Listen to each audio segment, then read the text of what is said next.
share with you guys my setup that I have on my guitar. Everything from the strings, pickups, the way I like the action, all that stuff, including the amp.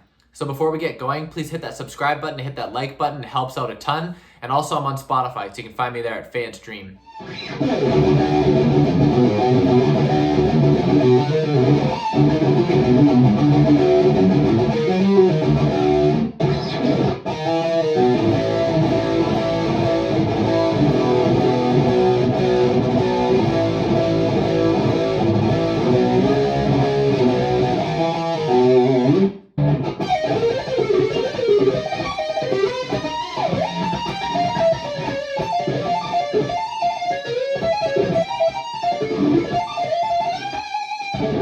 Okay, so as you can tell, I'm a huge Ibanez fan. I love Ibanez. I think they're the best for shredding, the best for metal, things like that. So I want to get into all the things that I like to have into my setup for my guitar.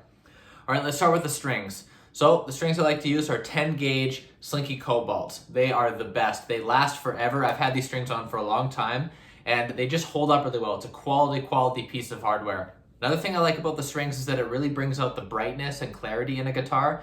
Whether you have a guitar that's made of alder or mahogany or anything like that, they're great for all types of woods and it just really brings out that punch and clarity. Okay, so pickups. For metal guitar, I really like EMGs. So I've got EMG Kerry Kings actually, but they're just 81s and 85s with a gain switch, which I don't really use, but the EMG 81 and 85 are perfect. And I like how they've got an EQ in them, so it's kind of compressed and everything. And the active sound, obviously, as you guys may know, when you have active pickups, the clarity is like through the roof, and as well as pinch harmonics are excellent too. And the action on my guitars, I like them extremely low. Low to the point where it almost is buzzing. And the reason why is just because that's how my first Ibanez was set up, and it's obviously much easier to play. I don't like the feeling of an acoustic guitar. I don't like the feeling of really high action. I like it nice and buttery and smooth.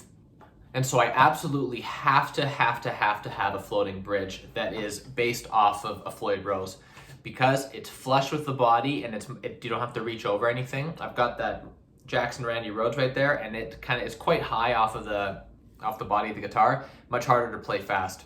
However, in my perfect setup for this, I would have an original Floyd Rose, because I don't think that the Ibanez bridges, especially on the kind of more $600 to $1,100 range guitars, they're not quite what the quality should be. These X-shaped guitars are notorious for having it unbalanced. So what I did, it was a bit risky, but I drilled a hole right into the center. Now I got this from, this is where the Vigier Maryland has its peg.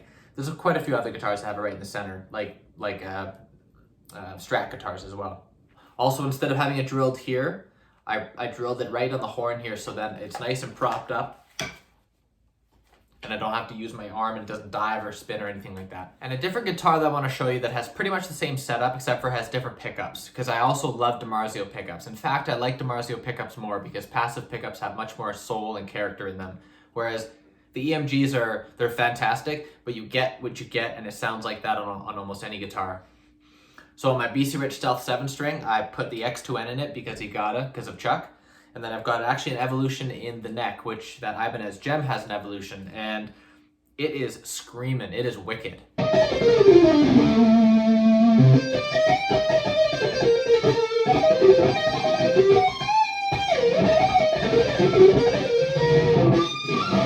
And luckily on this guitar, actually, there is an original Floyd Rose.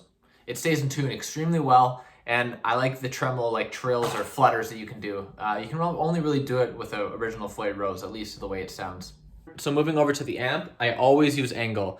I remember I got this amp in 2009, and I will never get another type of amp again. So this is the Powerball. It's the first generation one.